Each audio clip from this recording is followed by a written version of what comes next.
Hi everyone, you're welcome back to Christopher Explains. Today's video is purported to those with cars or those who drive, so let's dive in. You know something? Stop slamming your car bonnet. Be considerate. Don't just drop it, cause doing that jeopardizes or destroys some internal parts of the car, especially the lock itself. Slamming the car bonnet can easily make small dents and could eventually wear its mechanism and safety features.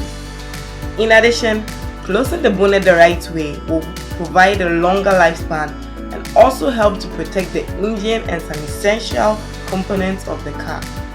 Lower it gently, let it hook and push down. You're welcome.